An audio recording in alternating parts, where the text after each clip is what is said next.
Good evening and welcome to SPORLITIKS, where sports and politics mix and mingle. I'm Stacey Johnson. Joining me tonight is Aguna, the Nigerian moderate Republican, Keith, the constitutional conservative, Stephen, the independent thinker, and my cousin Todd. 14 students and one teacher dead after a tragic shooting at Ross Elementary School today in Uvalde, Texas. The French Open and Todd talk about tennis. The White House walks back President Biden's comment about U.S. intervening with military in Taiwan if China moves against Taiwan. The NBA playoffs continue tonight with the Golden State versus Dallas Mavericks. COVID-19 is still here to stay. Numbers of infections are rising as we head into Memorial Day weekend. An Iraqi citizen living in Ohio is arrested after plotting an assassination attempt against former President George W. Bush. Midterm elections 2022 primaries today across the South in Georgia, Alabama, Texas, and Arkansas. Baby formula shipped to the United States from other countries to be distributed, but it still isn't enough. The United States is currently negotiating a deal among Saudis, Israelis, and Egyptians. We'll tell you why. Oklahoma governor signs new bill criminalizing abortion, and former President Trump is not on Putin's list of Americans banned from Russia. That and more. First up, we'll talk tennis with Todd, and Todd will talk about the French Open. Let me get the clip up for you. I thought I had the clip. I don't think I have the clip. So Todd, talk about the French Open and what's going on. I couldn't get a clip. Okay, the French Open. Of course, you couldn't find that clip, but you can probably find an NBA clip or NFL clip. Okay. It's starting out good. Now, of course, Federer is not playing in the French Open, nor are Venus and Serena. But, so it makes it all boring, I know. But for the men... Venus and Serena are not playing? No. So that means you really don't want to talk about it, basically. No, I still want to talk about it. The French Open first round, Nadal, he's still in it. Okay. And he won his first round. Tsitsipas, he won his first round. Djokovic, which, I don't like Djokovic. And you remember him. He was the one with all the controversy in the Australian Open because he didn't want to take the vaccine, the coronavirus vaccine. So he won his first match. Medvedev, don't like him either. Medvedev and Djokovic, they have the same kind of personality. Are you yawning? Oh, you want to tell everybody I was coughing? I didn't want to cough. No. Something went down the wrong way. That's why I was drinking water. I was not yawning. I do like tennis. Okay. That is Aguna, and that's Stephen, and then that's Keith. They don't like Keith. Tennis. Yeah, it's all of them.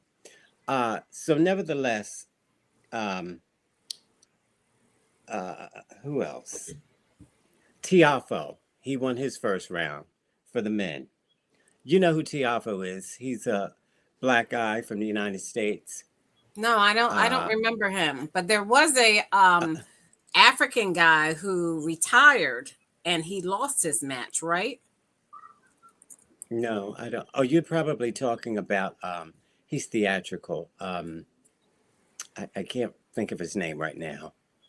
He just got married to another tennis player. But yeah, I didn't think he retired. Nevertheless, so that's the men's. Now the women's match. Do you remember the little 16-year-old girl, Golf? she won her first round match, so she's still in it. Um, let's see who else. Birdie retired early. Birdie retired right after she won Australian Open. Madison Keys. Do you know who Madison Keys is? You don't know any of these players, really. Not really. Okay. Well, anyway, Madison Keys is still in it, and it's going well so far. And I'm hoping for Coco to win for the women, and I'm also hoping for Nadal to win for the men. Okay. Yes, it's early in, so not a lot's happening right now. Early rounds. Okay, and how long does this last, and when will it stop? It's going to go about 8 days, and it goes after they narrow it down to the final two winners. And they play, the French court is clay. Mm-hmm. French is clay. US Open is hard courts, but French is clay. And Nadal is very good on clay. He's one of the best on clay. So I'm hoping he'll pull out a win. Okay. Thank you. That's it. I want to look into our breaking news. I'm going to share my screen.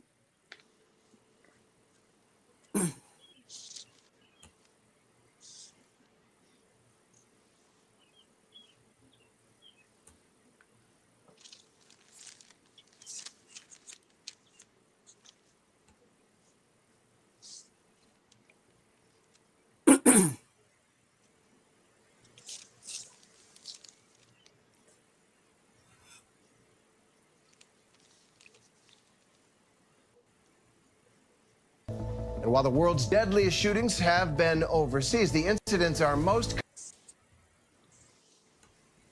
common in the U.S. 31% of the gunmen in mass shootings worldwide were American.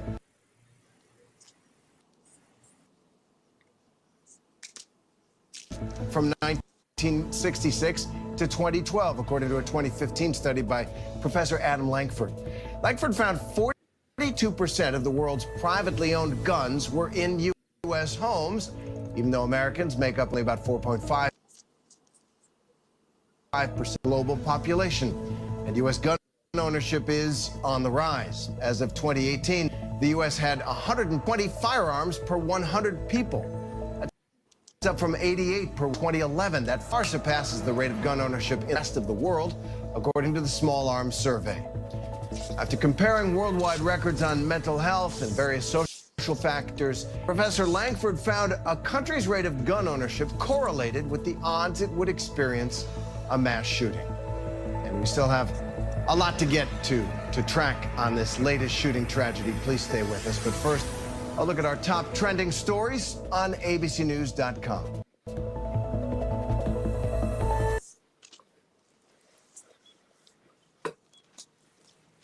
Okay, our thoughts and prayers go out to the families of those children lost in that school shooting, as well as the teacher. Keith, you retired from a school. Do you want to tell us the type of security measures that are in place to protect students, teachers, administrators, and staff at schools, and how something like this could have happened? Well, let's see. I worked for the school system from 2006 all the way to 2021. That was this year. I retired in January of this year. So just to give you an idea of how long I've been with the system, with the school system in LA. This is the LA Unified School District, the second largest district in the country. But this is very interesting, though. They used to have in place all these measures like, they used to have police on campus the entire time of the school year. And during school hours, police were on the campus or around the campus, usually circulating or, driving within the area. But after the Black Lives Matter movement and just what recently happened last year, they removed them. The police were taken out of, I mean, this as far as LA is concerned. No LA school police are on campus during the school hours anymore. And this is the first time that I've seen that in the 15 Because years of or Black 16 Lives years. Matter, is what you're saying? Did I What say is that? Black? Did I say because of Black Lives, or did I say after Black Lives Matter movement when they said no police, defund the police, take the police out? That's what I said. I believe I did say that.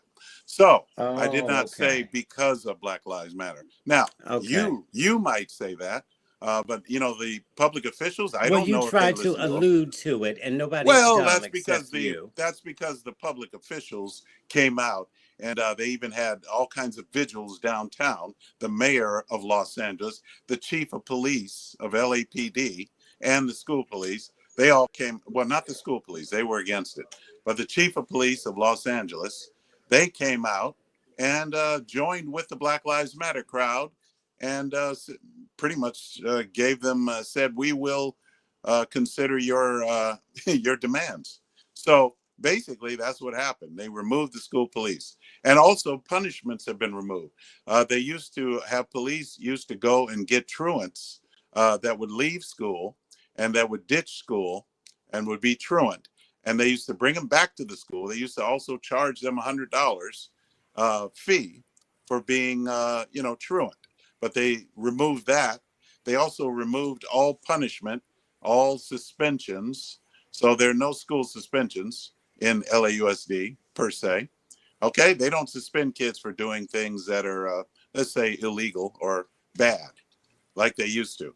And certainly, I'm from the World War II generation, so we certainly don't get SWATs anymore. We used to get SWATs in the principal's So, office.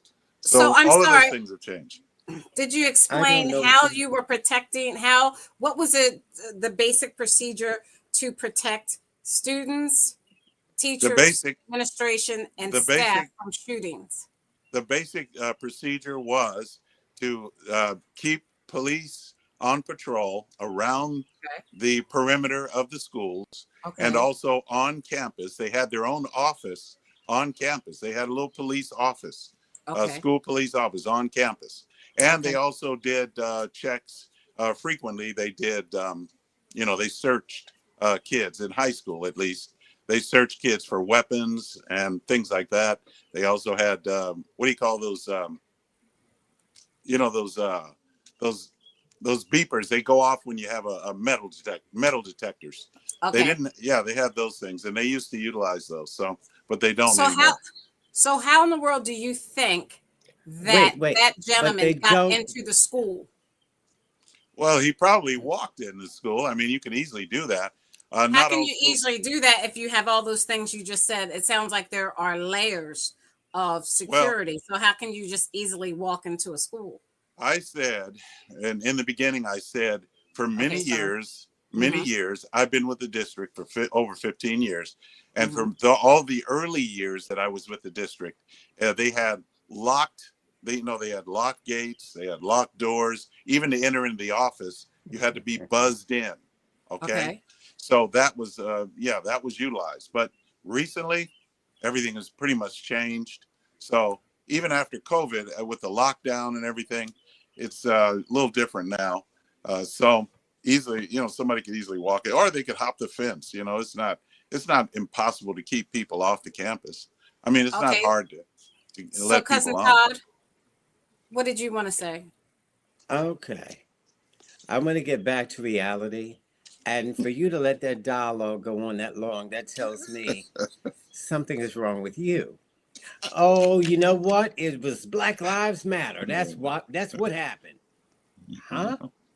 I That's didn't right. say it. It's the most ridiculous thing I've ever heard of.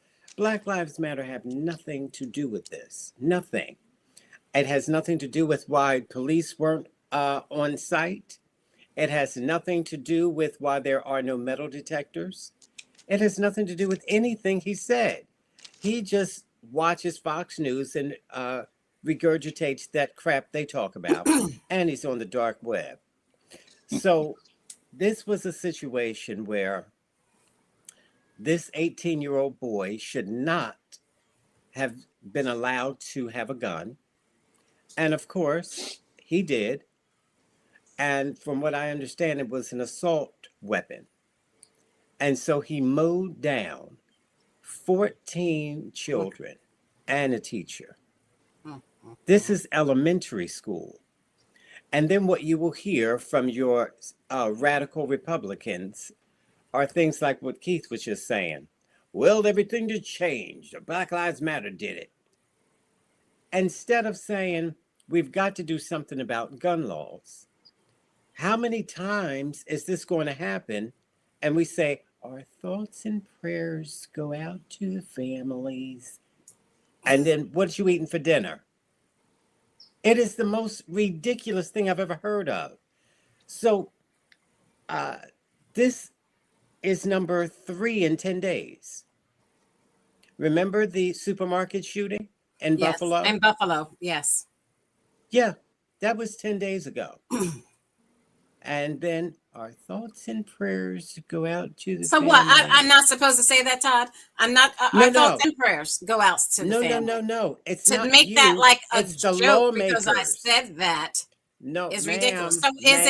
So is it the congressional lawmakers? The lawmakers. Okay, the congressional lawmakers. You the cannot congressional change these lawmakers. laws. Is it You the can congressional get them lawmakers, to or enforce is laws it like, the you congressional have to- lawmakers or the local Hey, lawmakers? Which one are you referring to? Ma'am, let me answer. Why don't you interrupt that kook when he's babbling on about nothingness? I'm saying this. You're not a lawmaker. These lawmakers should do something about this instead of saying things like, oh, everybody should be able to have a gun. It's their Second Amendment right, whether they're insane or not, whether they're a criminal or not. We think about the Sandy Hook shooting. We think about these horrible, horrible shootings and in these schools. And it seems like to me and supermarkets and churches. And it seems like to me after this has happened over and over and over again, it becomes incumbent on the local legislators to do something about it. And I'm talking about your school board dealing with your council in your particular city or borough, and then taking it to the state and having your state legislators reinforce what the local legislators did. This is where it has to come from. You can't automatically go to Congress and say Congress is banning, because every state is different. Every state is different. And states have state rights. Go ahead, Keith. I want to make also an observation here, which Todd will totally ignore. So I'm not going to even try to, but anyway, the point I wanted to say, is that that report that you played, that video that you played, I caught the announcer. The man said, in essence, I'm paraphrasing, he said, in essence, that the United States, Americans have more guns than any other, citizens of other countries. In other words, we are the ones that have all the guns. Now, doesn't that tell you something? When you have all these shootings that we have had, think about the shootings. The shootings are done mostly in places where guns are not allowed to be brought, like in schools. Okay, so the majority of citizens must be obeying the law, and they are keeping their guns secure. It's only the 1 or 2% or 0.5% of people that go out and start shooting people at random. It is not the people who are law-abiding citizens with guns that are going out to shoot people. Isn't that obvious to you? I mean, it wouldn't be the top. I can agree with that. Okay, we have a comment. We have a comment from Paper Doll who says the bottom line is this person should not have been able to obtain a gun. Going off on a tangent about Black Lives Matter, BLM, will not erase that fact. Guns are too easy to obtain in America. That is why this happened. You want to comment on that, Keith? Yeah, I would love to. Tell that. I don't know You what can people tell them. You can tell Paper Doll. Yeah. Paper Doll. I don't know. Paper doll, I don't know what you're thinking about, because I can go to Mexico and get a gun. I mean, if all the guns were confiscated in the United States, I could go to Mexico. I could go to South Central in my area. I can go there and go to a gang. I can go anywhere where people are selling guns off the street. So there is no way that they will confiscate all guns. If that were possible, I'll use a knife, or I'll use a crowbar, or I'll use a wrench, or I'll No, use you some won't other be able to stuff kill like- 14 people. Or maybe with a I'll use a car. crowbar. Maybe I'd use a car. How about that? You can Oh, mow this is down people silly. with a car, with an automobile. You can mow down people. So don't tell me that a This person is that has silly. it in their mind to hurt other people will not be able to hurt other people because you take the guns away. So you need to understand that. That's a ridiculous most- argument, Stacey. And most you can't let him assaults just happen- babble on like this. And most assaults happen with the fist, and that is a fact. I'm a Okay. self-defense Okay, instructor, and I Todd. know it. Go ahead, Todd. Respond to Go Paper ahead. Doll, who wrote that statement, and Keith. if you Well, will. Paper Doll is exactly right. But Keith is exactly wrong to say he could have gone in with a crowbar. A crowbar would not have killed 14 people plus a teacher. Only takes See, one. there's a difference there. Only takes one. If he had a knife, he would not be able to kill 14 people plus a teacher. So Only you're takes being one. ridiculous. Only And takes so one. I think he had an assault weapon. That's why he was able to kill so many people so quickly.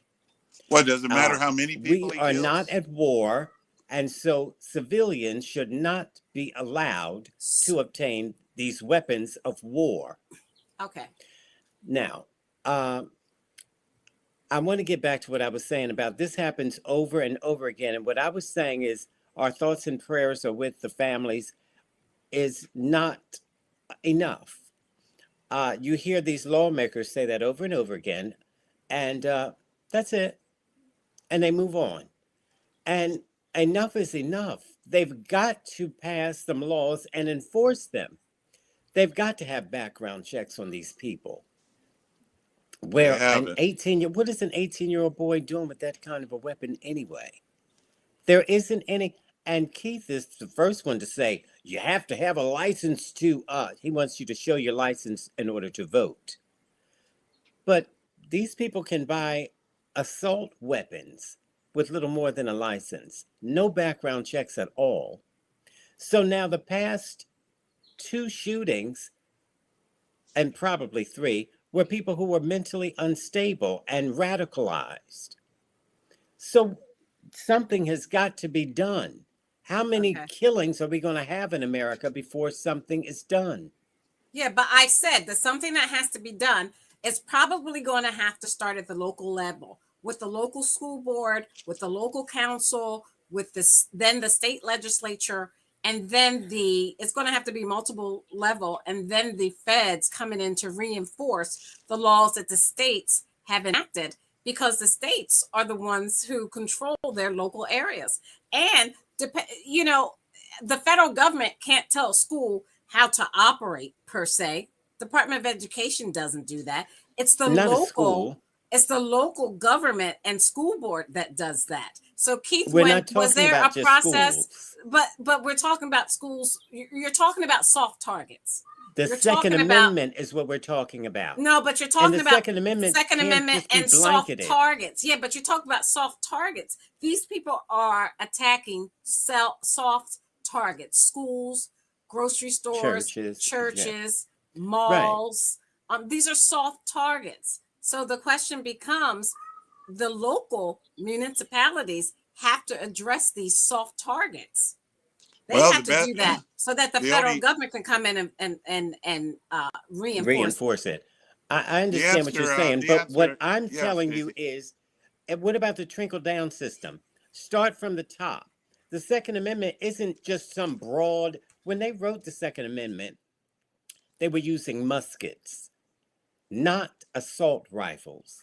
So there has to be background checks done. For example, people who have criminal backgrounds are not allowed to vote. And I'm sure Keith is fine with that. And they're also not allowed to have guns. Okay. But No, if that's you not. don't do a background check, you won't know that they're criminals. You won't know that they're mentally unstable. And let's For talk about the example, let's trauma. Go ahead, just a finish up real minute. quick, Todd. You can't go Okay. on and on and on and on and on Oh, and I know on. I can't. I can't because I'm not a Republican. Keith can because he is. Now, I wanted to talk about the fact that this radicalized supermarket maniac murderer, he had made threats a year before that he wanted to shoot up his school. Right. And the teacher reported him. And so they went to a psychiatrist, and the psychiatrist deemed that she or he doesn't think he's dangerous. After all, he's just a good old white boy. And so what they were supposed to do, the school, the psychiatrist, the police, was report him and get a judge to know what he did. Therefore, he wouldn't be able to obtain a gun, not even a year later. But they didn't, because he's just a good old white boy. And he'll be fine until he's not. And so there's no wonder why he did what he did. He was able to do it. And so now, a few days later, you have another case where a man went into a church because he was a disgruntled person. I forget, it was the Chinese versus The his Taiwan, background was Taiwanese. Taiwanese. So there was a so he Taiwanese church. It was what? The Taiwanese church that they went into. And start shooting people. That was crazy. He's probably has a mental illness. And this guy, I don't know what his problem was. And why go to a school, a church? These people, I don't get it. You have to get stronger on background checks with as far as guns are concerned. All right. Or this is going to continue to happen. Stacey, one more comment, Keith, and that's it. We got to move on. Yeah, this is not going to do any good. All this background check and all that stuff, because I'll tell you why. Because the nature of man is still the same. You can't tell what a person's going to do before they do it. This is not Minority Report. You know, a person is going to either be a good citizen or they won't. And I have evidence of that just as you look at throughout the history of mankind. And the best way to tell that is right out of the Bible, as it says that an evil person, an evil man loves to harm others. Being a good neighbor is out of his line. It's out of his line. In other words, punishing that hurts chases evil from the heart. So punishment that hurts. We used to punish. We used to punish crimes, but we don't punish anymore in society. So people are emboldened to go out and commit certain crimes. And that is a fact. Okay. You know, psychiatrists tell you, oh, don't spank your child.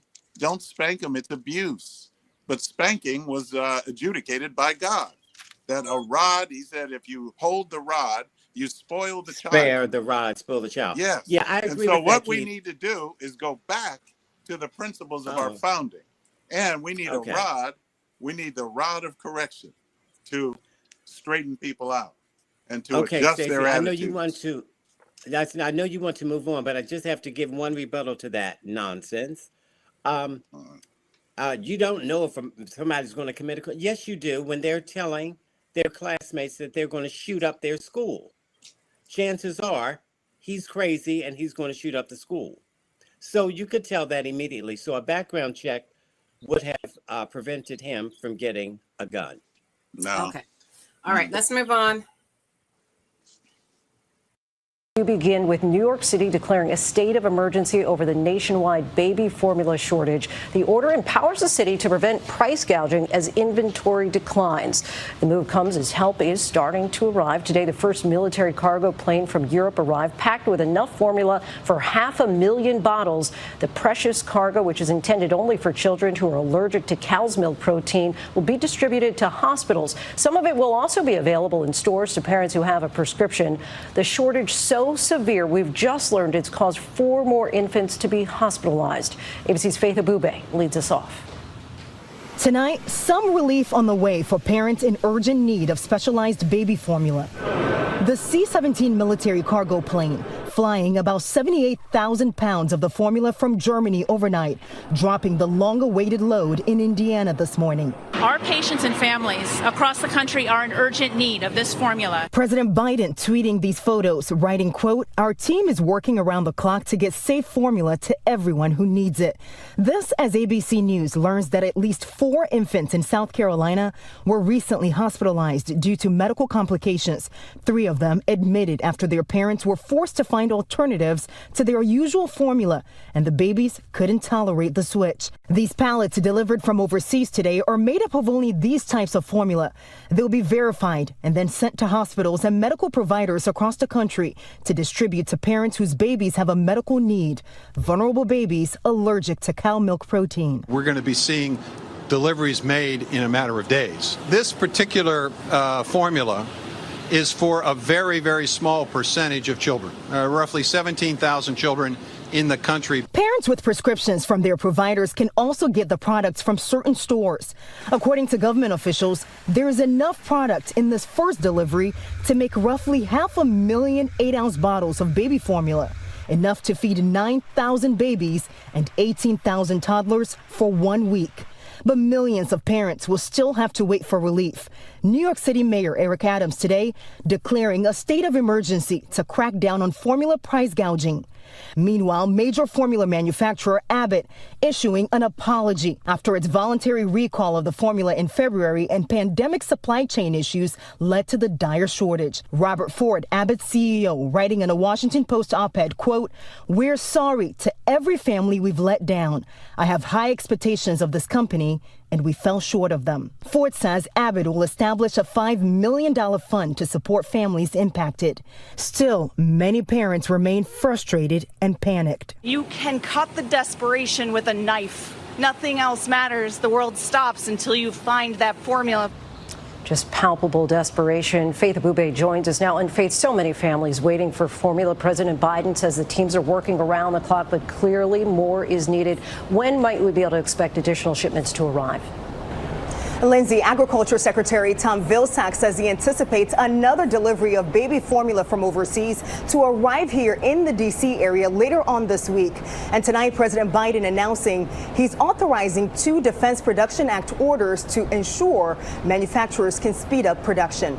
Lindsay? Can't come soon enough. Faith, thank you. Hi, everyone. George Stephanopoulos here. Thanks for checking out the ABC News YouTube channel. If you'd like to get more videos, show highlights, and watch live event coverage, click on the right over here to subscribe to our channel. And don't forget to download the ABC News app for breaking news alerts. Thanks for watching. So Keith, for 1 week, there's enough formula for these babies who are suffering from certain allergies. They have allergies to cow's milk and things like that. So 1 week. But Abbott Labs unfortunately let us down. They're upset because they unfortunately let us down. But what's the answer? People can't feed their children. They're panicking. This is a real problem. I don't get it. I really don't know what the problem is. I mean, all of these situations are man-made. They're created by those in power who are the ones who are calling the shots. I never heard of such a thing when Trump was in office for 4 years. 4 years during the pandemic, and I never heard one tale of this.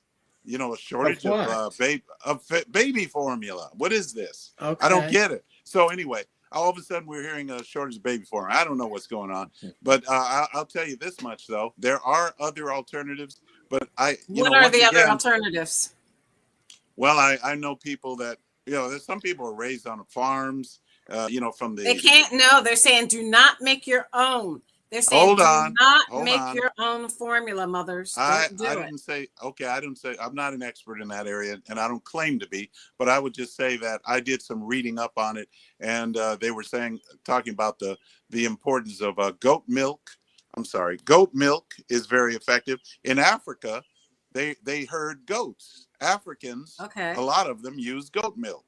Okay, so I don't know, goat milk is a good alternative. Goat milk is actually more vitamin I don't rich. think you should say that, Keith, unless you know that for sure, because Well, these babies are having certain allergies, look, and you don't know what these allergies are. All I'm saying is that let the people do their own research and try it out. I mean, a lot of people are raised on goat milk. I used to drink goat milk a lot when I was a kid. So, Cousin Todd, were you raised on goat milk? Well, we are not suggesting to any mother or father to give their child goat milk. Cousin Todd, were you raised on goat milk? They have enough sense to know better. They have enough sense to know. No, I wasn't.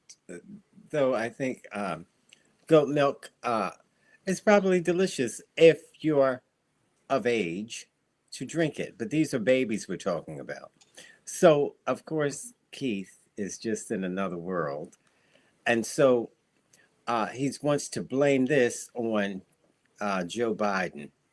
It's just amazing the reach these Republicans will do. What difference does it make when this happened? It happened. Now, if you want to say the government should not have been so tightly aligned with just a few of these baby formula companies, I would agree with that. They should have spread it out. But to just have 4, it's not enough. Okay. It's not enough. I think they should have spread it around. For WIC, they have 50% of their product goes to WIC. And so I would have spread that around, to different, but they had no idea this would happen. But this, with the coronavirus and all the backups we've been having, these past 2 years has been rough. But then, too, I heard it was a sanitation problem at the factory, not being cleaned and that kind of thing. So it happened, and fortunately, the president is jumping on it. Yes. Fortunately, the president is acting fast, and I guarantee you, if Trump had been in office, you'd be blaming him. I'm sure of it. If Trump had been in office, you would. Yes, you would. This is the silliness of Americans. They think the president. They think the president has anything to do with the economy. The stock market went up. Oh, it's the president's fault. The stock market went down. Oh, it's not. He has nothing to do with that. But it's just a farce, and people keep pretending that is the case, and it's not. So we just got another comment from Paper Doll. If you'd like to join us, you can go on YouTube and please like and subscribe. And also you can comment in YouTube and we will display and answer your questions or comment. Paper Doll says, I heard a tale of over 100,000 people who died in a pandemic while Trump was in office. Do you have a comment to that, Cousin Todd? I do. Oh. Let Cousin Todd go first, and then you can go, Keith. Yeah, and I heard that they died unnecessarily so because he did not take action. He was saying things like, it's a Democratic hoax, and we'll be back in church by Easter. Of course, that was 2 years ago. And this started in March, and Easter is in April, as you know. And we didn't go back to church because people could not gather. So nevertheless, and then of course he was saying things like, there's bleach that'll wipe it right out. And people were injecting bleach into themselves. It's really supporters. No, they weren't injecting bleach into themselves. Cousin Todd. They were. They were not. They Go ahead, were- Keith. You know, of what's all your the response to Paper Doll? Keith may well, have. our response is that of all the stupid, idiotic things that Todd has ever said, I mean, for him to make a statement that people are stupid enough, maybe they are, maybe some are, but if people are stupid enough to inject bleach in them because they think that Trump told them to, Ingest, drink. or ingest it, drink it. I mean, because they think that Trump told them to. Come on. First of all, if they hate Trump bad enough as you hate him, you would never listen to his advice. But anyway, Paper Doll, or whatever his name is, or whatever their name is, Paper Doll, first of all, you don't identify your source. You heard a tale that 100,000 people died. That's all it is a tale. And that's what I have to say. You heard a tale. The number is 1 million now. Well, you heard a tale that 100,000. I'm responding to his or her comment. I'm not responding to yours. He said 100,000 people died in a pandemic while Trump was in office. Okay, so I tell you one thing. It's amazing because you're now claiming that Trump is responsible for it, when in actuality, COVID is responsible for it. And speaking of a COVID, let's look at this. Cases of COVID now rising to the highest point since mid-February in this country, and daily hospital admissions are now projected to rise in nearly every corner of the nation over the next 4 weeks.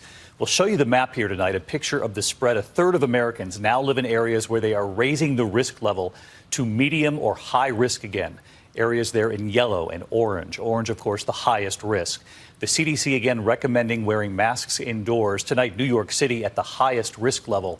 The mayor saying put on the masks indoors, but not requiring it yet.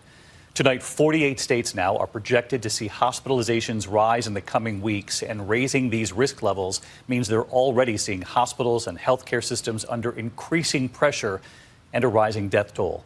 The White House tonight warning that without additional funding from Congress, not everyone will get new vaccines if a new surge strikes this fall, as they expect. And tonight here, the CDC could soon give the green light for Pfizer booster shots for children 5 to 11 as soon as tomorrow. ABC's Whit Johnson leading us off tonight. Tonight, COVID hospitalizations again on the rise, up more than 60% in the last month. And now a new projection shows nearly every state will see more Americans with COVID going into hospitals in the next 2 weeks, and more patients will die. In areas where community levels are high, everyone should be using prevention measures and wearing a mask in public indoor settings. 137 counties nationwide now in the high-risk alert level, meaning there is increasing pressure on the health system.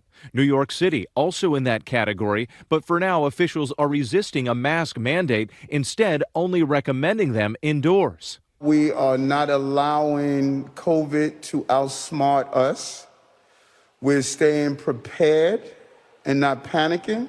And tonight, the White House sounding the alarm about the need for Congress to act on COVID funding. We will find ourselves in the fall or winter with people getting infected and no treatments available for them because we will have run out. It comes as the CDC is expected to recommend boosters for 5 to 11-year-olds as early as tomorrow. I started looking online right away to see about scheduling a shot for her. To have the booster is just an extra level of assurance. Pfizer says its booster shot is safe, and an initial analysis found it increased antibodies against Omicron 36-fold. A lot of parents are going to be asking, if I get my child this booster shot, will my child need another shot this fall? And the simple answer is we just don't know. But it's important that we focus on the ways to protect everyone right now while we're seeing cases rise all over the country. New child COVID infections are at their highest point since February, and hospital admissions are now climbing too, up 70% in the last month. And Whit Johnson back with us live tonight. And Whit, we know the second booster is now available for Americans over 50. We also know more than half of eligible Americans have not gotten even their first booster yet. And tonight we took note that the CDC guidance on these boosters has shifted for people weighing when to get that second booster shot. They're essentially now saying, if I'm correct here, you'll let me know, if you want to wait because you suspect you might have a greater need for a booster in the fall if there is a surge, the CDC saying they're now okay with that? Exactly, David. The CDC now says it's okay to consider waiting to get that second booster shot if you've specifically had COVID within the past 3 months, or if getting the shot now would discourage you from getting one in the fall. That's when health officials are hoping to roll out the next generation of improved vaccines that could help head off another winter surge. David. All right, Whit Johnson leading us off tonight. Whit, thank you. Hi, everyone. George Stephanopoulos here. Thanks for checking out the ABC News YouTube channel. If you'd like to get more videos, show highlights, and watch live event coverage, click on the right over here to subscribe to our channel. And don't forget to download the ABC News app for breaking news alerts. Thanks for watching. Cousin Todd, the numbers are rising, which is odd because people really expect the numbers to rise when most people are indoors and the weather's colder. But it's rising as we go into Memorial Day weekend, holiday weekend. And this last week and a half has been really, really hot. We've had a surge in temperatures, and it's still rising. 90 plus degree temperatures, especially in the East Coast. Should Keith get boosted? Are you talking to me? I asked No, Todd. she's should Keith asking get me. boosted? Oh. He already got his vaccine. He used some excuse about it was mandatory, which it was not. And but he knew that he should not listen to Donald Trump, and he knew it wasn't a Democratic hoax. And so he followed the lead of Donald Trump. Trump got the vaccine. This is, of course, after he got the coronavirus. And then he got vaccinated. And so Keith followed suit, and he got vaccinated and got his wife vaccinated. And it was a smart thing to do. And now he should get boosted. I didn't ask Stephen if he was boosted yet. You mean Keith? That's Steve. That's Both. Keith. Well, if you talk to one, you talk to the other. Yin yang. So it's a good thing to do, to get boosted. It can only help you and help your fellow man. So in case you have an elderly parent or children under the age of 6, So it's just Keith, a smart thing to do. So Keith, the numbers are rising. Isn't it good to do what the CDC suggests and your local municipality suggests to mask up? Nope, no mask. I don't Why? know Where are you getting this information from? Why are you saying no masks? Well, because the Lord created us to breathe fresh air and without a mask, and I will continue to go without a mask as long as I can. I mean, if I have to enter into a store to purchase food and I have to wear a mask, I may wear the mask just for about 15 minutes while I purchase my food. And as soon as I get to the cashier, I'll pull the mask up and I'll put it all over my face and get my food. And then as soon as I leave the cashier, I'll take it back off. But I will not be wearing a mask. Yeah, but I'm not going to wear a mask endlessly like I see people walking around outside by themselves in their car, windows up, mask on, by themselves.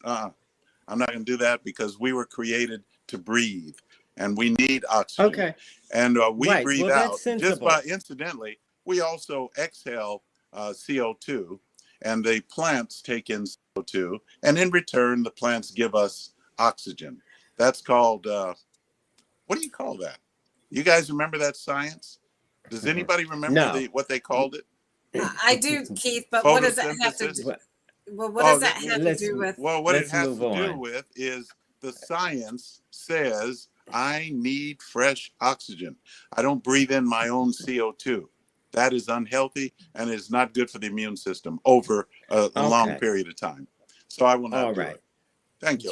And that is my reason. You don't have to wear when you're outside. But just like you want your surgeon to wear the mask when he's operating on you, right? Yeah, so the blood doesn't gush in his face. But he's operating on me, and blood That's not is why he wears all over the a place. mask. Sure it is. That's one of the reasons. That's what I was told. So the blood doesn't gush in his face. All right, I got to move on. I can't. You bet. I got to move on. Watch this. Well, don't. Welcome, everybody. Tonight, Oklahoma's governor signing a new law criminalizing abortions. one of the most severe in the country. We want Oklahoma to be the most pro-life state in the country. We want to outlaw abortion. The new law now making it a felony to perform an abortion at any point in a known pregnancy, punishable by up to 10 years in prison. The pregnant women involved would not be criminally charged. The burden instead falls on abortion providers, like those at Planned Parenthood or the Trust Women Clinic. We knew that it was coming, but that doesn't make it any easier. In Oklahoma, we may have to pivot away from providing abortion care. The law takes effect this summer. The only exclusion is to save the life of a mother. No exceptions in cases of rape or incest. We spoke with protesters outside the Oklahoma State House last week. What do you make of the fact that this fight has gone on now for decades, or is being rehashed again now? Well, it seems ludicrous, really. Yeah, and I think it's just a way for politicians to win votes when they really don't care about what goes on in a woman's body any other time. The White House calling the new law a, quote, unconstitutional attack on women's rights. Experts say it's sure to face legal challenges. The bill is clearly unconstitutional. It's unique. It's a provision that criminalizes people who provide abortion. But the bill comes as part of an aggressive push by Republican leaders in 28 states to restrict or ban abortions. Just a few days ago, the Idaho Supreme Court temporarily blocked a law that bans abortions after 6 weeks, after Planned Parenthood sued. The U.S. Supreme Court is also expected to rule on a Mississippi law that bans abortions after 15 weeks. Their decision could severely erode or overturn Roe v. Wade and impact the constitutional success of these latest measures. It takes a long time to mount one of these challenges, and of course the fear is that the Supreme Court will change the law. Though Oklahoma's new law might be challenged, anti-abortion activists say it sets a good precedent. It's definitely a step in the right direction. We can no longer deny that the unborn child is there, and he or she should be given rights. Advocates for women's health, though, see it differently. We are incredibly disappointed that lawmakers are disregarding the health and well-being of their constituents. Maura Barrett, NBC News. Thanks for watching our YouTube channel. Follow today's top stories and breaking news by downloading the NBC News app.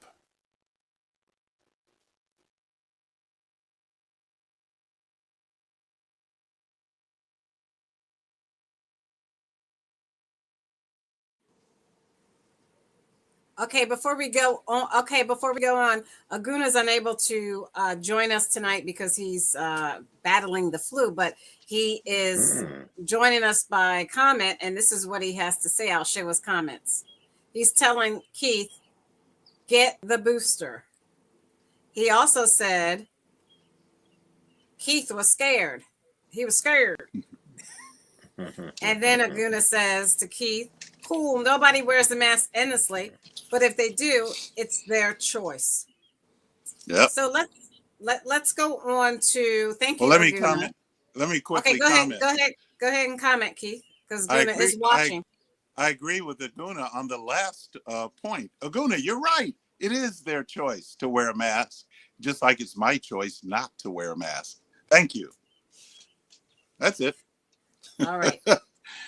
Thank you, Aguna. He is watching, but he can't talk, and if he talks, he'll start coughing profusely. Now, I think he's got the COVID. He told me he got the flu. Again? But I mean, who gets a COVID? I mean, who gets the flu nowadays? Didn't he get it twice, or did he? I don't know. No, he just said right on. He's just said right on. He got the COVID.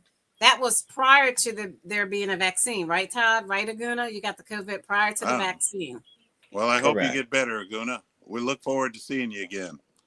You know, take care of yourself. Drink a lot of liquids and eat a lot of vegetables and fruits. That'll be very he said no. Aguna said no. He tested negative. Okay. Oh, good. Well, sometimes those tests are premature. You know, when you get into it, maybe a week later, it may come out positive. But no, he said he tested negative, so he's got the flu. I don't know who gets the flu nowadays because everyone usually is wearing masks, right? Yeah, that's right, Todd. They do, you know. And not only that, but the COVID is pretty much dominated. I haven't heard of anybody getting the flu since COVID's been around. But anyway, Have you, Todd? I digress. Okay. Hey, I'm listen, not entertaining that. I just wanted to, let me comment on what you just played. Thank God for that law, because I'm glad they settled something, because I wasn't sure. I said, are they going to criminalize the woman, the mother? But no, they're not. They're going to criminalize the Planned Parenthood or the people who commit the abortions. In other words, the doctors, and they are supposed to protect life. They're not to kill, but to protect life. But they're killing Also, babies. they're going to prosecute the cab driver or the Uber driver or your neighbor or. Well, you believe in what is so funny prosecuting about that?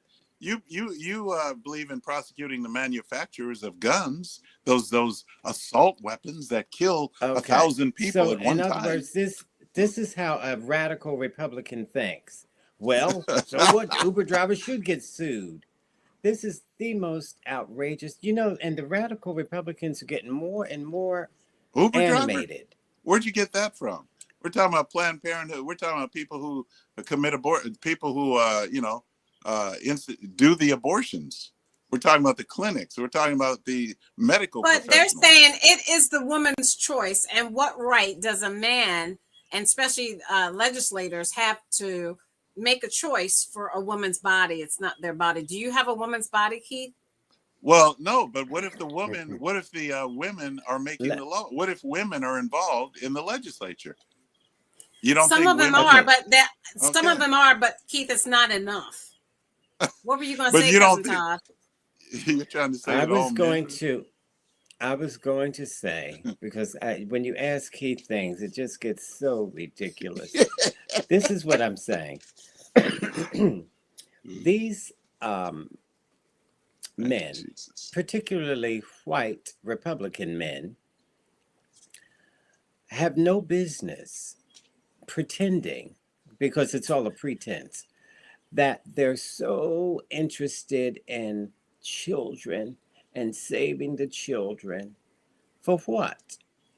When they're born, they couldn't give a crap about them. For example, these shootings that you just heard where 14 people were killed, and you'll hear them say, our thoughts and prayers go out to them. And nothing more. Thank God. Thank God. And like I said, their next line is, what are we going to eat?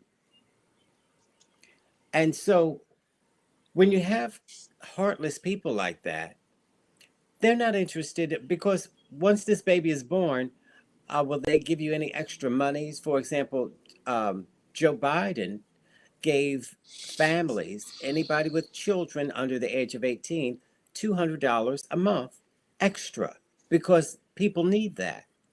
If you make less than $100,000 a year, or I think $150,000, it was per child $200, which was a good idea.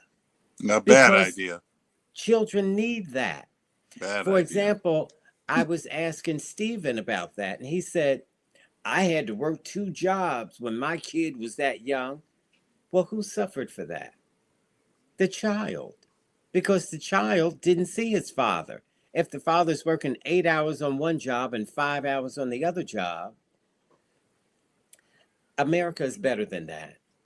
I got a question for you. The $200. So wait a minute. Go ahead, finish your point, Todd. We have people commenting. Would help those who are who need the help, who are food deprived and that kind of a thing. So that was just smart to do. Go ahead. So Paper Doll says, in the most extreme cases, being forced to give birth, even in an instance of rape, and incest is rape too, it's bizarre to even have this up for debate, the right to one's own body. Now, Aguna says, so if a baby is brain dead, you don't have to read it, Todd. I'm going to read it.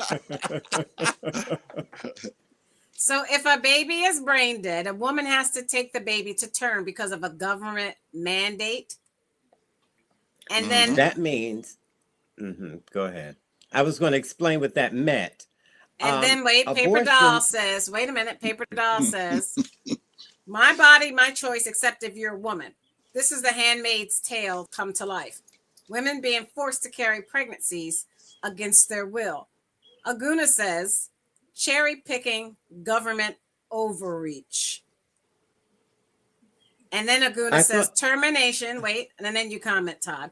Termination of a pregnancy should be a choice between the woman, her doctor, and her God. It's always a hard decision to make. Go ahead, Cousin Todd. Okay. I was going to say about rape and incest. Republicans used to go along with that, but they've gotten so radicalized. Now they say it doesn't matter. Now, what Aguna was talking about is if you have an ectopic pregnancy, for example, you got to get that baby out of you because the baby is no longer viable. But the way to get it out is by having an abortion. And so if the doctor does that, the doctor may get sued. So what is the doctor going to do? They don't want to be bothered with a court case because you, Keith, or whoever's trying to sue, didn't know all the ins and outs. You just filed the lawsuit because you wanted $10,000 minimum. Well, first of all, if the baby's dead, what are you talking about? If the baby's dead, then he's dead when you take him out. Wait, when you take him out, who's going to take him out? The hospital, the doctors, they'll take the baby out. That's an abortion. Okay, well, if the baby's dead, he's dead. What's the problem? If he's dead, he's dead. That's an abortion. You know that, right? Yes, but then again, the baby is dead. Okay, the baby. If his scenario was he was brain go dead. to court. The doctor has to go to court to prove that. I don't see how that's reasonable. I don't see how that would happen because if the baby is brain dead, if they've already clinically claimed the baby is dead, then how in the world are they going to be tried or convicted for some kind of crime? Because they abortions are illegal in the United States, or they want them to be illegal. Let me say this about what Aguna said, though. I want to say the woman's, but it's really interesting. I thank God, and you guys, we should all be thankful for this, Stacy, for what I'm about to say. Isn't it great that when Mary gave birth to Jesus as a virgin, in other words, it was not because of Joseph's seed, but it was a supernatural birth. Thank God she didn't abort Jesus. Isn't that wonderful? Because now Jesus, for what Jesus has done for all of us. Thank God for that. Woo. Right. But what about masturbation? I just wanted to say What about masturbation, Keith? You think there is that a sin? You don't have to change the subject. Go to jail for masturbation? That has nothing to do with what we're talking about. Think about what I just said. Men should go to jail for masturbation. What should be the punishment for that? Look what it says. Brain dead. Aguna says brain dead may still have a heartbeat. So the baby could be brain dead, but still have the heartbeat, but still be in the woman's body. And then Aguna says, plain dumb can't save you. So I think he's talking to you, Keith. Yeah, I know. That's why I'm commenting. That's why I'm saying. It's only one dum-dum here. Dr. Aguna,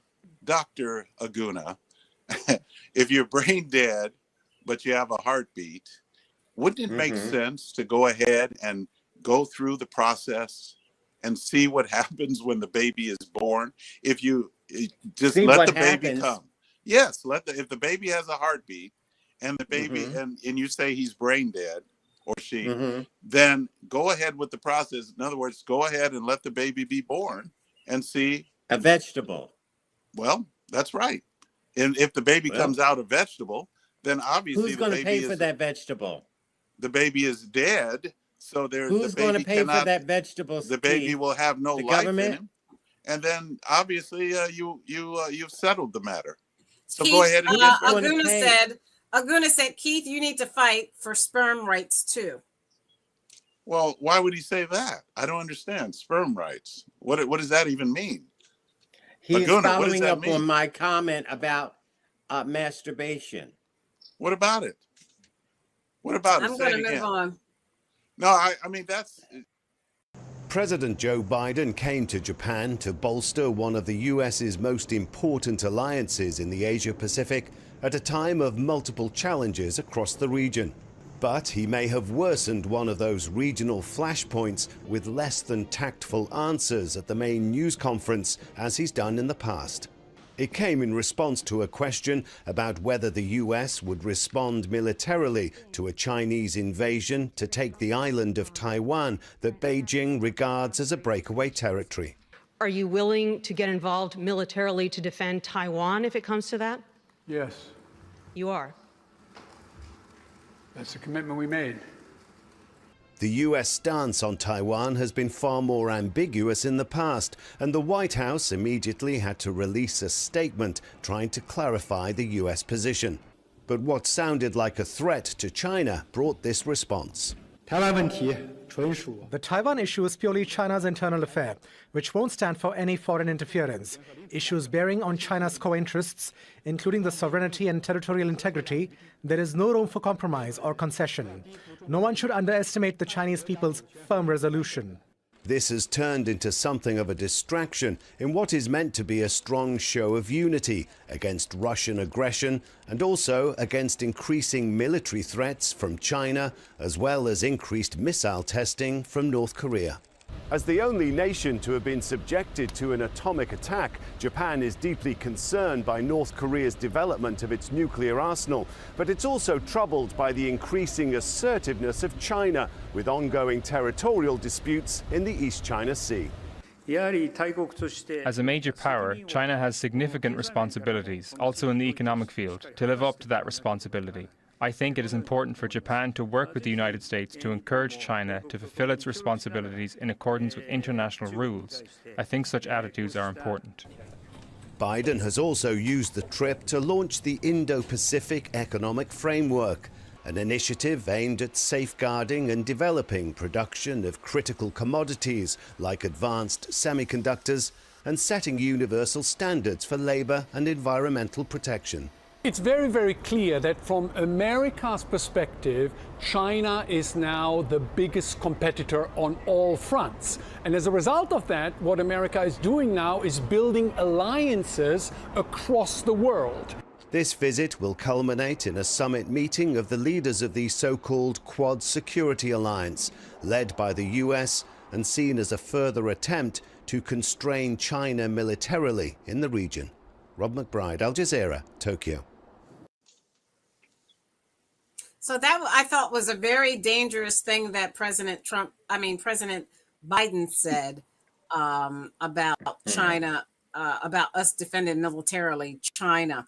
I want to share this comment real quick from someone.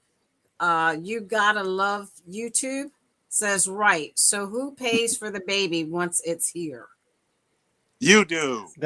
I asked that question. I said, does the government pay for that vegetable once it's born? Yes. Just like everything else we pay for, we'll pay for that. Yep. Okay. So, Todd, do you want to talk about President Biden's response to China if China were to invade Taiwan? He's saying that we would go in, our U.S. military would go in and defend Taiwan, which would put us in World War III. I think the president was wrong with that, wasn't he? No. That was to get China together. And because China is looking at Russia, and you have to put these people in their place. We're still America, and we're not going to tolerate if we're partners with you, we got to protect you. For example, when Russia invaded, it just left me. Ukraine. When Russia invaded Ukraine, we were supposed to help Ukraine because we told Ukraine if they would get rid of their nuclear weapons, we would protect them. Russia told them the same thing. And of course, Russia invaded them. And though we're doing enough now, but it took us too long to get to this point.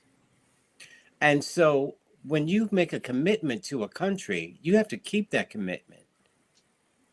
So when you got these saber rattlers like Russia and China trying to flex their muscle, you got to push back. Now, of course, they say Biden should not have said that. He should have been more strategic. And no, sometimes you got to just call it out and say what it is.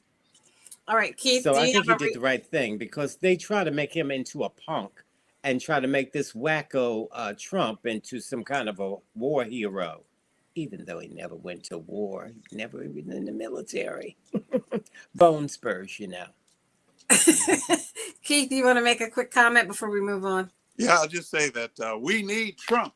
We need Trump. We need Trump. Because To do what? Trump is the one who really laid down the hammer. Trump is the one who knew how to use the rod of correction, the attitude adjuster. That's what they Rod call of this. correction? The What does rod that of mean? correction. Now, All right. the When rod he of partnered correction, with Putin, Trump is knew that how to when use he it. used the rod of correction? China, you notice how China is acting all snooty now because they know that Biden is weak.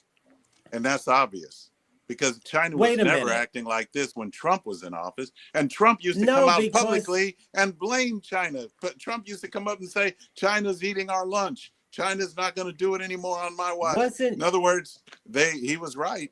He was right, Wasn't folks. Donald Trump sending Aguna love said, letters to...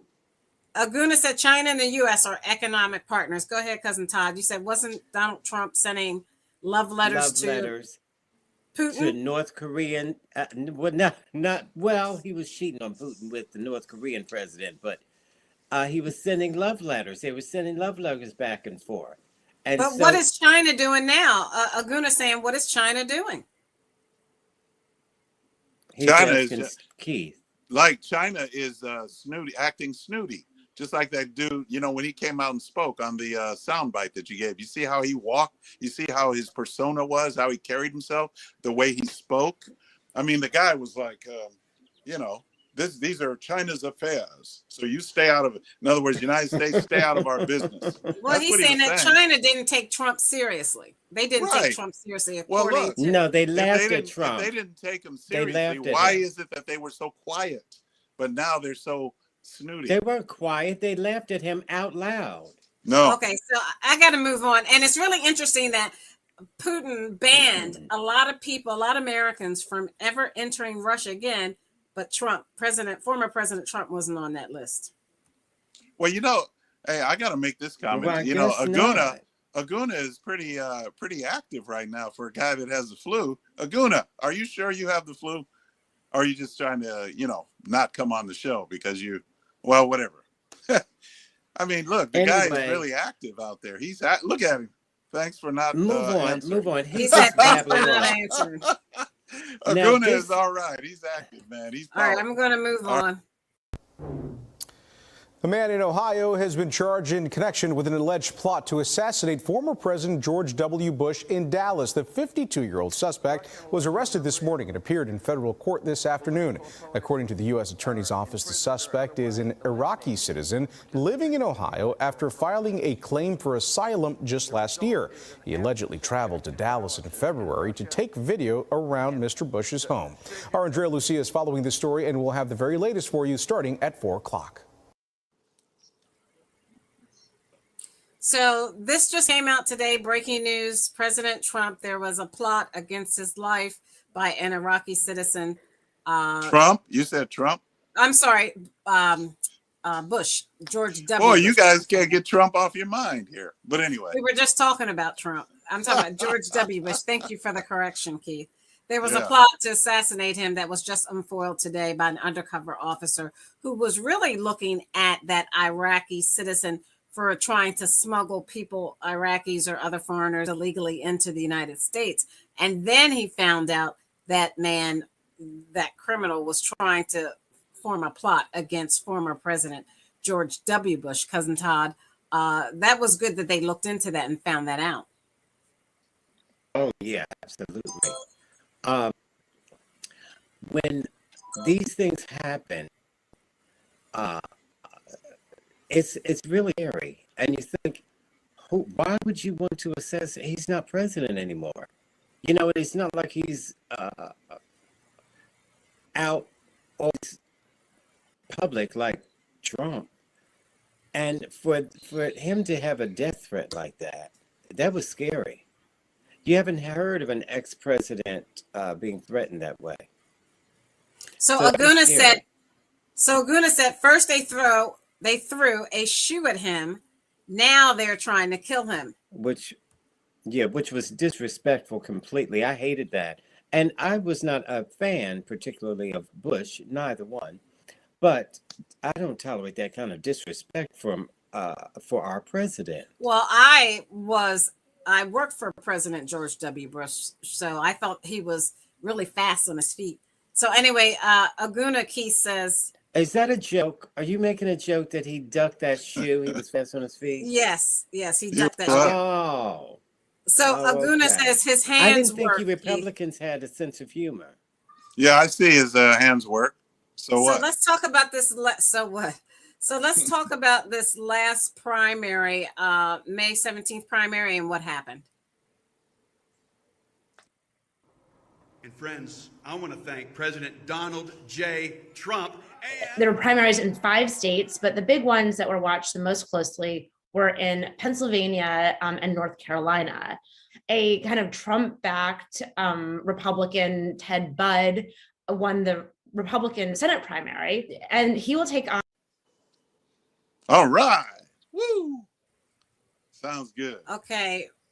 We're having a little technical difficulty. That often happens during live shows. Let me try to replay that clip about what occurred at our on the primaries, specifically all over in North Carolina and Pennsylvania last week. Let me try to play that clip again. I am just so happy. I'm so happy. Yes. I guess it must be just the anointing of God. Thank you, Lord Jesus. Either that or mentally unstable.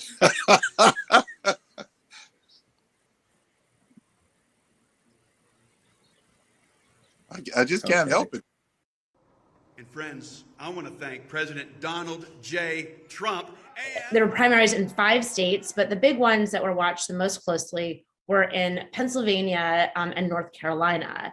A kind of Trump-backed Republican, Ted Budd, won the Republican Senate primary, and he will take on Sherry Beasley, the Democratic nominee. That will put, a matchup between a Republican who is a sort of denier of the election versus a potentially history-making woman. But it's a very hard state for Democrats to win. I think they're hoping that Sherry Beasley will be able to really excite, suburban voters, and also, there's a large African-American vote in the state. It is all hands on deck. So there were 2 big statewide races in Pennsylvania, a governor's race and also a Senate race. In the governor's race, Democrats sort of cleared the field. They had, one candidate, Josh Shapiro, the attorney general of the state. And so, of course, he coasted to victory since he had no opponent. But on the Republican side, Doug Mastriano, the loudest voices against the 2020 election in Pennsylvania, urging the president to come there, talking frequently with the president's advisors in the sort of run up to January 6th. He was in DC at a Stop the Steal rally on January 6th, and he won on the Republican side. That's how we do it. People like you and us rising up together, standing a gap for our states and nations, not standing aside, not being bullied by the lies, of course, in the media. The Republican strategists that I talked to are very worried about him because they're concerned that he's so extreme that he won't be able to win in November. And so there had been sort of last minute effort by some establishment Republicans to make sure that he did not win the nomination, but in fact he did. The left, together with their friends in the traditional media, of course, are trying to paint us in a particular picture. And my campaign has no place for hate, bigotry, and intolerance. And that's the same that's right. I mean, I think one of the things you definitely are beginning to see in these primaries is that sort of Trumpism is outrunning Trump the person.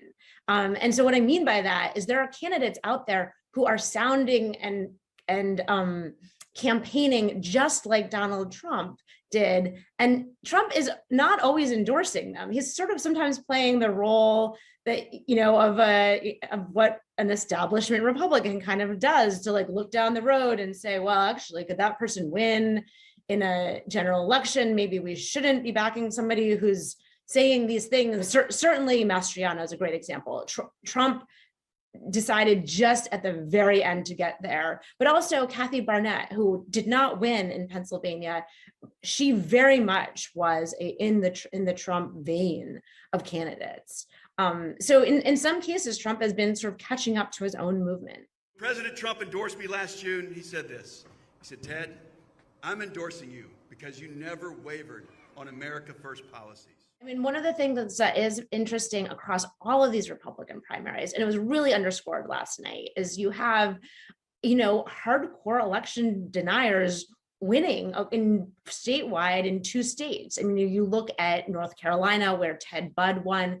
He was one of he's a member of the House of Representatives right now, and he is one of the 139 House members who voted to object to the election on January 6th. Mastriano, who was also a leading voice for sort of overturning the election in Pennsylvania. He was out there pushing hard for those 90,000 votes, and that's what Biden won by, to be disqualified. And he would be, if he wins, the governor of the state. Pennsylvania is perennially a swing state in the presidential elections.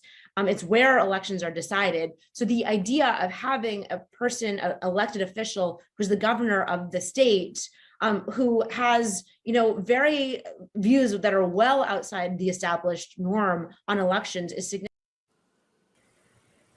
Okay, Cousin Todd, real quickly, we're running out of time. Do you want to talk about the May 17th primary outcomes from what you just heard?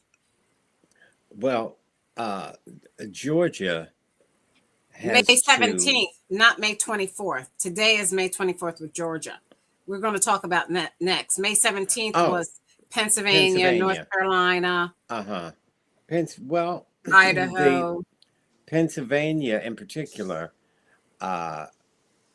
the Oz and what's his name? The other McCormick. That's a tight race. Very tight. I think it's only 1,000 votes to separate them. And I think Oz is going to edge him out. Now, this is the thing about Oz. Years ago, Oz just seemed like a normal guy with a TV show. And now, if you look at him, he has to talk a certain way. For example, he made a commercial advertising himself, and he didn't talk about his background, his degree in medicine, no, he talked about owning a gun. And I felt like he dumbed himself down to be in with the Trump gang. All he talked about was, I believe in the Second Amendment to carry a gun. And then he shot with a shotgun, and somebody said he probably, anyway, and I think Dr. Fauci should be fired. What does that have to do? And so he has to dumb himself down in such a way that the less educated, the less intelligent, the low information voters will like him. And he's doing just that. And every other word is, Trump likes me. Trump said so. I thank Trump for Do you see how ridiculous? And so this is what the Republican Party has turned into. All right. So I'm going to play behind Donald Trump. I'm going to play about why they all lick behind Donald Trump like that. I'm going to play about the May 24th, today's primaries, and then we'll have Keith respond because we're running out of time. Back tonight, so let's bring in ABC News political director Rick Klein with Rick's picks.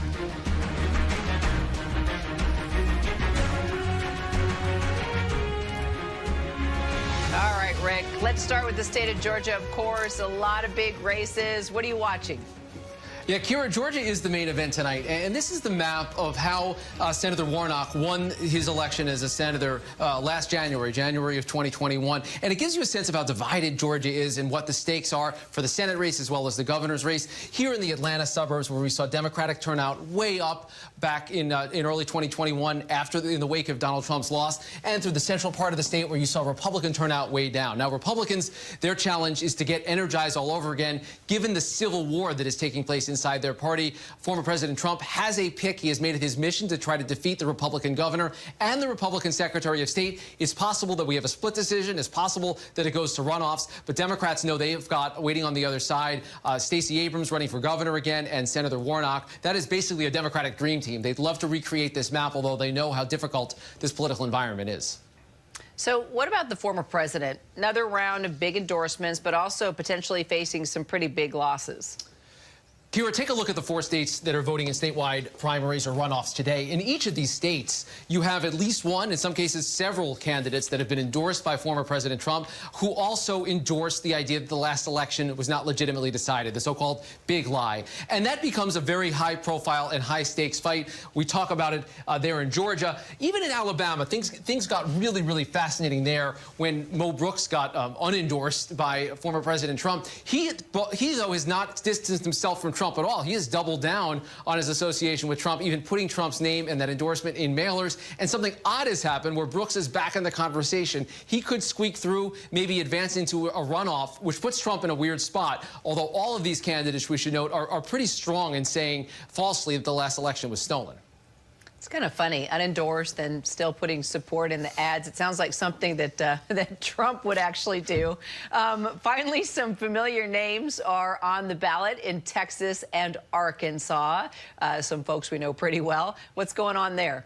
Nothing new about political dynasties, but some interesting potential fates for those bold-faced names today. In Arkansas, the leading candidate for governor on the Republican side, Sarah Huckabee Sanders. She, of course, is the daughter of former governor Mike Huckabee, who served about a decade as the governor in the state of Arkansas. She was also Donald Trump's press secretary. She's got the Trump endorsement. A bit of a different story in Texas. George P. Bush, we've talked about him, Kira, for 2 decades now as a rising star in the Republican Party. Jeb Bush's son, George W. Bush's nephew. He has become the only member of the Bush family to embrace Trumpism fully. He's running for Attorney General, currently the Texas Land Commissioner. Polls suggest he's got his work cut out for him against the incumbent there, Ken Paxton, who, despite a whole raft of scandals and legal challenges, appears to be the leading candidate to emerge out of that runoff. And he's the guy that's got Trump's endorsement as well. Both of those candidates have tried to play up their connections to Trump, but a Bush losing in Texas would be a very big deal, Kira. Yeah, well, those are going to be fun races to watch for sure. Rick Klein. Clip from you of a speech that Stacey Abrams gave at a Democratic fundraiser over the weekend that's getting a lot of attention from Republicans. In it, she says that Georgia is the worst state in the country to live, before going on to list a number of quality of life issues like maternal mortality and incarceration. Here's a little bit of her remarks, and then we'll talk more on the other side. Take a look. I am tired of hearing about being the best state in the country to do business when we are the worst state in the country to live. When you're number 48 for mental health, when you're number 1 for maternal mortality, when you have an incarceration rate that's on the rise and wages that are on the decline, then you're not the number 1 place to live in the United States. But we can get there, Gwinnett. Now, Garrett, as you can well imagine, Governor Kemp immediately seized on that, tweeted essentially saying that he believes that Georgia is the best state to live, work, and do business, and he wants to fight to keep it that way. And I talked with his team, and they said that he will very likely mention that during that rally tonight on stage with the former vice president. Now, Abrams' team has pointed me back to her tweets where essentially she doubled down on that, kind of fleshed out those stats a little bit more and said, in her words, Governor Kemp doesn't care, but when I'm governor, I will fight to make sure that all Georgians essentially have access to the best quality of life. Garrett.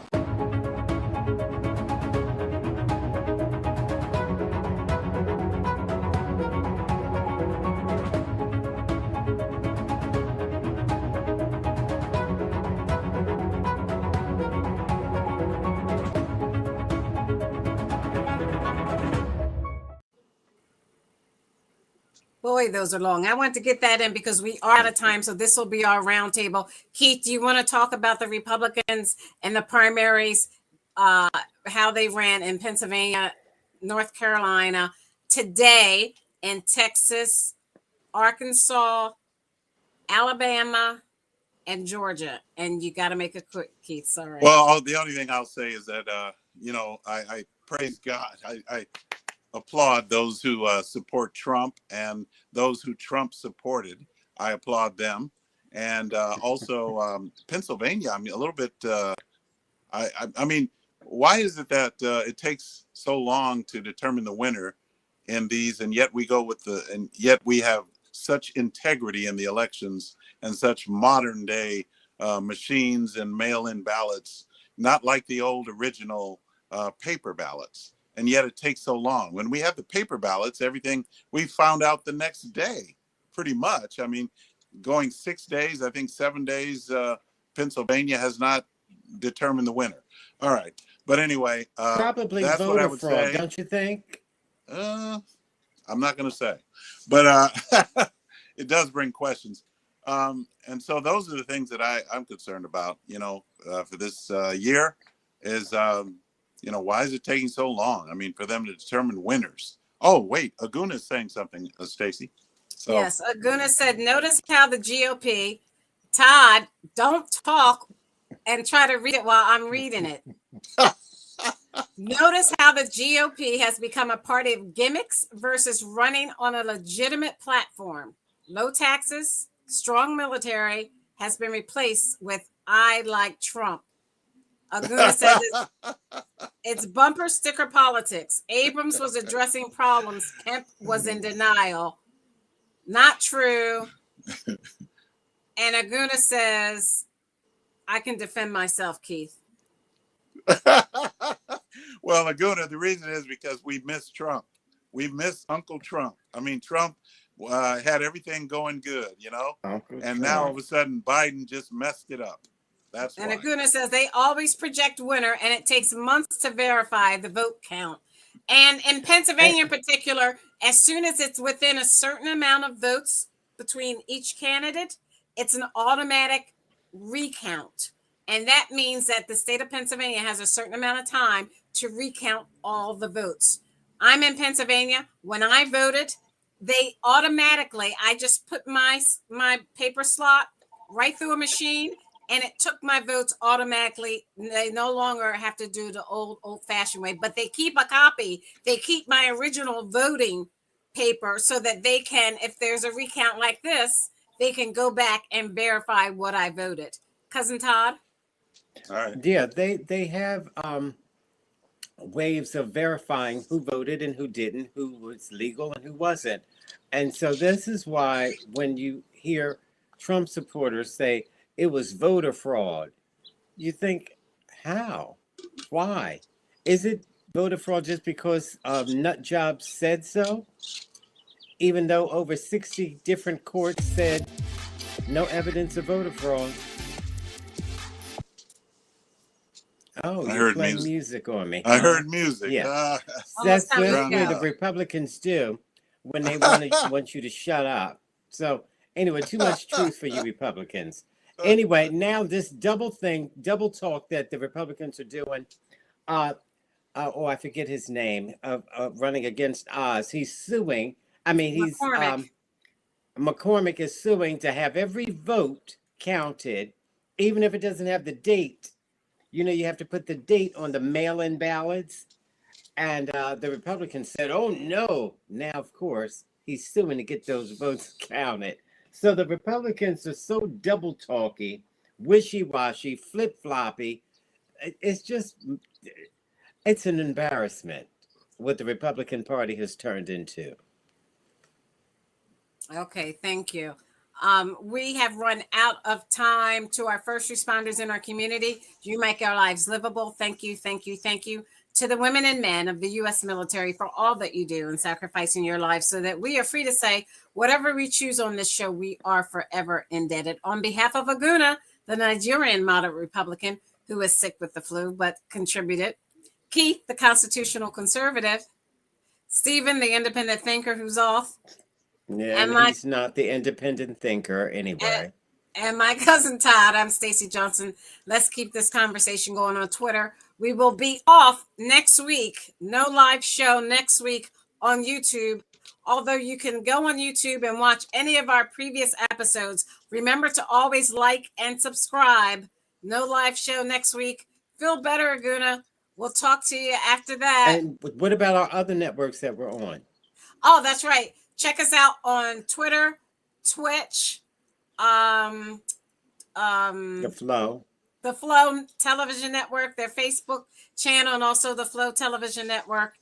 And we'll see you next week. I mean, the week after. 2 weeks live. Good night. That's a Trump supporter. What are you doing, Keith? I am correcting the correction rod. I'm using the correction rod. I'm correcting. I think he's say no to drugs. Aguna says, have a great holiday weekend. Good night. Thank you, Aguna.